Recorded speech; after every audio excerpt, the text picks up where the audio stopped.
नमस्कार, स्वागत है आपका द न्यूज पर। मैं हूं आपके साथ शेरिन। उद्योग जगत के आगे झुकना पड़ा कर्नाटक के मुख्यमंत्री सिद्धरमैया को। जी हां, दरअसल आपके लिए बता दें कि कर्नाटक में प्राइवेट नौकरियों में 100% आरक्षण देने की बात करने वाले सिद्धरमैया यानी कि मुख्यमंत्री ने अब अपना पोस्ट जो है वो सोशल मीडिया से वापस हटा लिया है। दरअसल उद्योग जगत की आलोचना का सामना करने के बाद मुख्यमंत्री सिद्धरमैया ने कर्नाटक आरक्षण विधेयक पर एक ट्वीट जो है वो अपने सोशल मीडिया अकाउंट पर किया था और जैसे ही उस ट्वीट को लेकर हुआ बवाल और लगातार उद्योग जगत की तरफ से पूछे जाने लगे सरकार से सवाल, जिसके बाद मुख्यमंत्री सिद्धरमैया ने अपने सोशल मीडिया अकाउंट यानी कि एक्स से उस पोस्ट को जो है वो वापस हटा लिया जो कि किया गया था आरक्षण को लेकर। दरअसल आपके लिए बता दें कि आरक्षण विधेयक पर एक ट्वीट किया गया था जिसमें ग्रुप सी और ग्रुप टी के पदों पर कन्नड़ लोगों के लिए 100% यानी कि 100% आरक्षण जो है वो कर्नाटक की सरकार के द्वारा दिया गया। कल ही हुई कैबिनेट बैठक में राज्य के सभी निजी उद्योगों में सी और डी ग्रेड के पदों पर 100% कन्नड़ लोगों के लिए नियुक्ति करना अनिवार्य करने के एक विधेयक को मंजूरी दी गई थी कर्नाटका सरकार के द्वारा, जिस पर यह कहा गया था कि हमारी सरकार की इच्छा है कि कन्नड़ लोगों को कन्नड़ की भूमि में ही नौकरी मिलनी चाहिए और अपनी ही जमीन पर वो लोग नौकरी से वंचित ना हो, जिन्हें वो मातृभूमि और तमाम यानी कि अपनी मातृभूमि पर ही जो है वो एक आरामदायक जीवन जो है वो कन्नड़ लोग जी सके। इस तरीके की बातें जो है वो कल कन्नड़ सरकार की तरफ से की गई, कर्नाटका सरकार की तरफ से की गई और हम कन्नड़ समर्थक सरकार है। हमारी प्राथमिकता कन्नड़ लोगों के कल्याण की देखभाल करना है। ये तमाम बातें जो है वो कर्नाटक के मुख्यमंत्री सिद्धरमैया की तरफ से अपने पोस्ट में कही गई थी, जिस पोस्ट को डिलीट कर दिया गया है। दरअसल आपके लिए बता दें कि जब से विधेयक को लेकर बात की गई और ये जो पोस्ट किया गया इसकी काफी ज्यादा आलोचना जो है वो उद्योगपतियों ने की और जिन लोगों की कंपनियां हैं कर्नाटक में वो लोग चला रहे हैं और इसी के साथ तमाम लोग जो इकोनॉमिस्ट हैं उन्होंने भी कर्नाटका सरकार के इस फैसले इस विधेयक को लेकर काफी ज्यादा विरोध दर्ज करा दिया। देखिए, बायकॉन के अध्यक्ष किरण मजूमदार शो ने जो है वो इस निर्णय पर प्रतिक्रिया देने वाली पहली व्यापारिक नेता थी जिन्होंने एक्स का सहारा लेते हुए जो है वो सोशल मीडिया पर पोस्ट किया और लिखा था कि नीति से कर्नाटक की प्रौद्योगिकी और अग्रणी स्थिति प्रभावित नहीं होनी चाहिए और अत्यधिक कुशल भर्ती के लिए अपवादों का आह्वान किया गया है। और उन्होंने एक्स पर सिद्धरमैया और शिव कुमार यानी कि जो उप मुख्यमंत्री हैं और राज्य के मंत्री प्रियंक खड़गे को टैग करते हुए लिखा, एक तकनीकी केंद्र के रूप में हमें कुशल प्रतिभा की आवश्यकता है जबकि हमारा उद्देश्य स्थानीय लोगों को रोजगार प्रदान करना है। हमें इस कदम से प्रौद्योगिकी और अपनी अग्रणी स्थिति को प्रभावित नहीं करना चाहिए। ऐसी चेतावनियां यानी कि ऐसी चेतावनियां होनी चाहिए जो कि अत्याधुनिक कुशल भर्ती को इस नीति से छूट दे। तुमदार शो की कंपनी बॉयकॉन का पंजीकृत कार्यालय बेंगलुरु में है और इलेक्ट्रॉनिक सिटी में है जो कि 800 एकड़ का जो है ये ऑफिस है और प्रौद्योगिकी केंद्र है जिसमें इंफोसिस, विप्रो, टेक, महिंद्रा और अन्य कंपनियों के कार्यालय भी हैं।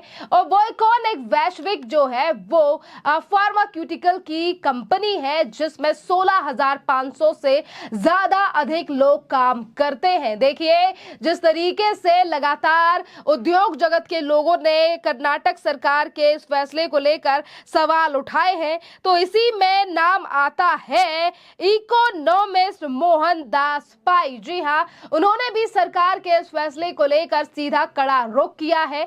सुनिए क्या कह रहे हैं मोहन दास पाई कर्नाटक सरकार के इस फैसले को लेकर।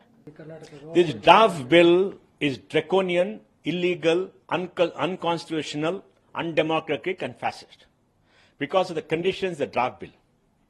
Now they say we got a reserved job in private sector based upon whether you're local or otherwise, which is illegal against Article 19. When Haryana tried to do it, the High Court struck it down as unconstitutional. So I don't know why they're doing it. Second, look at the definition of local.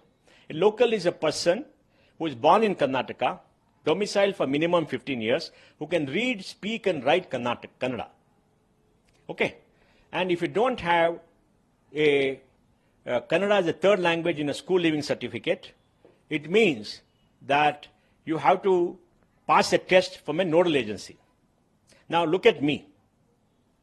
Okay? I am born here. I've lived here all my life. I'm highly accomplished. I've done a very good job here. And if I go seek a job, if I don't have Kannada in my third language, I have to pass the test.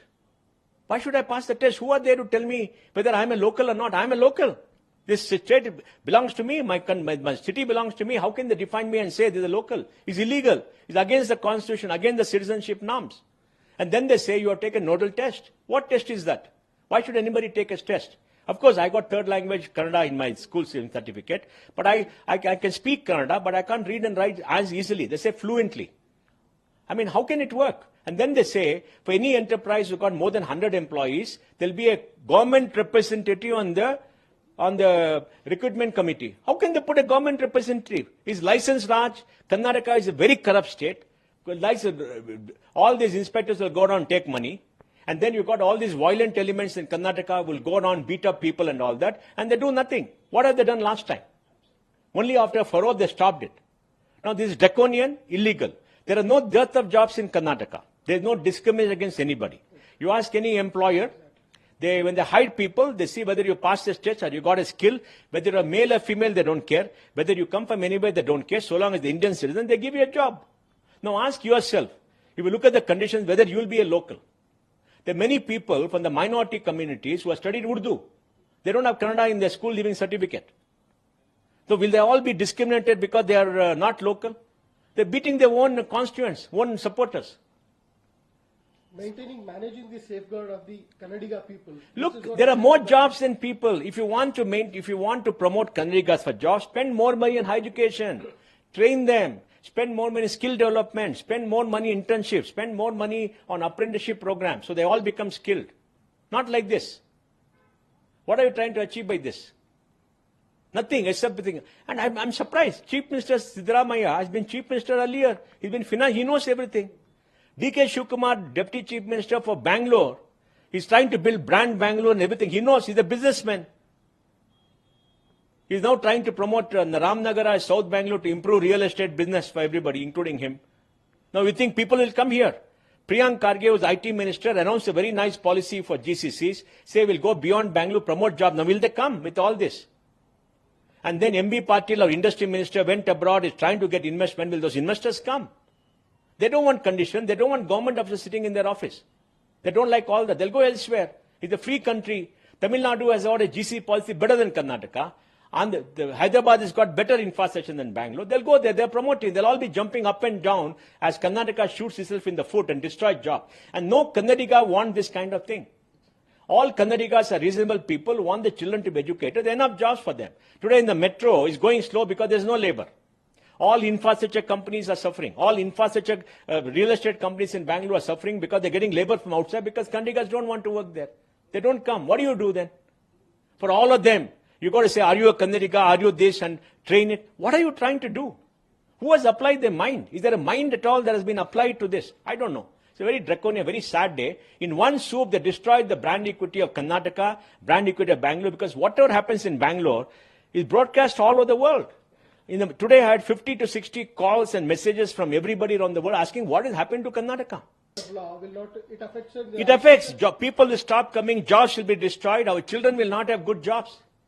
It'll have an opposite impact. They must withdraw this bill and announce more job scheme, spend more money on jobs.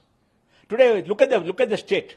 KSRTC has no money for pay employees. BESCOM will go broke because government will not spend money because they're giving free things, right? Now, Bangalore requires 15,000 buses. We got 6,000. Where is the money for investment? Our metro is 3 years behind schedule. Our roads still have got potholes. Traffic is still bad. It's not improved. And any infrastructure is going very slow. What are we supposed to? Where is the ease of life for the last 1.5 years? That destroyed the future of this by all the bad policies. Nobody is opposed to giving money to the poor. Like Srimati Siddaramaiah said, are 80% of people in Karnataka BPL? Karnataka is 80% as per the BPL cards. 80%. What are you trying to do? There's so much of misuse. 80%. 80%. We are the richest state in India. So what are they trying to do? They're not applying their mind, just doing things blindly. देखिए, जहां एक तरफ सिद्धरमैया मुख्यमंत्री ने अपने post को delete तो कर दिया है, पर उनकी सरकार के द्वारा जिस तरीके से इस विधेयक को पारित किया गया, इस विधेयक को लागू करने की बात की गई, इसका लगातार विरोध जो है वो देखा जा रहा है। जिस तरीके से इकोनॉमिस्ट जो है वो भी ये कह रहे हैं कि ये जो कानून लाया गया था सरकार की तरफ से, ये अलोकतांत्रिक है, असंवैधानिक है।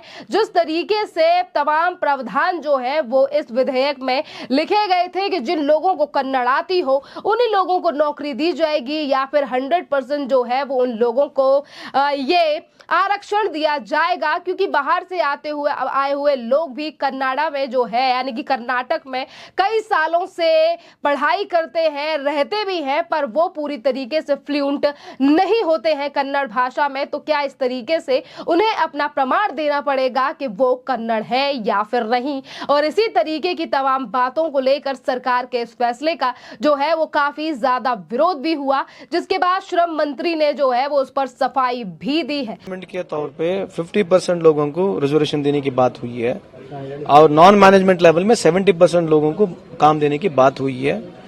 सरकार ये नहीं कि हम इंडस्ट्री को बहुत जोर से करना चाहते, यदि वो इस तरह का स्किल यदि अवेलेबल नहीं है वो बाहर से भी लेके आके वो लोगों को यहाँ काम दे सकते हैं।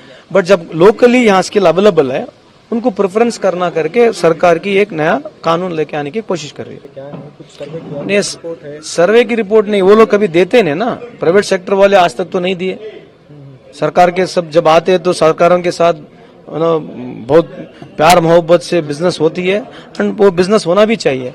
लेकिन इधर ये हम बता रहे क्योंकि कर्नाटक में इतना स्किल अवेलेबल है, या मेड भी इंजीनियरिंग कॉलेज सबसे ज्यादा ये, मेडिकल कॉलेज इधर ये, ITI बताइए, डिप्लोमा बताइए, इंटरनेशनल स्कूल्स है, सो इंटरनेशनल इन्वेस्टमेंट्स भी इधर आ रही है। सो जब आ रही है तो हम लोग ये बोल रहे हैं भाई 70% तक नॉन मैनेजमेंट में दीजिए, वहां यदि वो टैलेंट अवेलेबल नहीं तो बाहर से लेके आइए।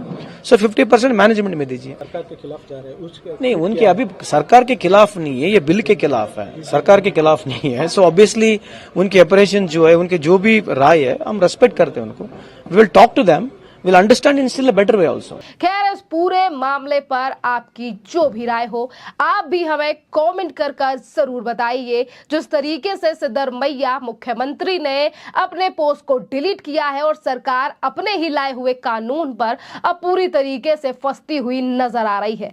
खैर, इस पूरे मामले पर आपकी जो भी राय हो आप हमें कमेंट कर जरूर बताइए। धन्यवाद।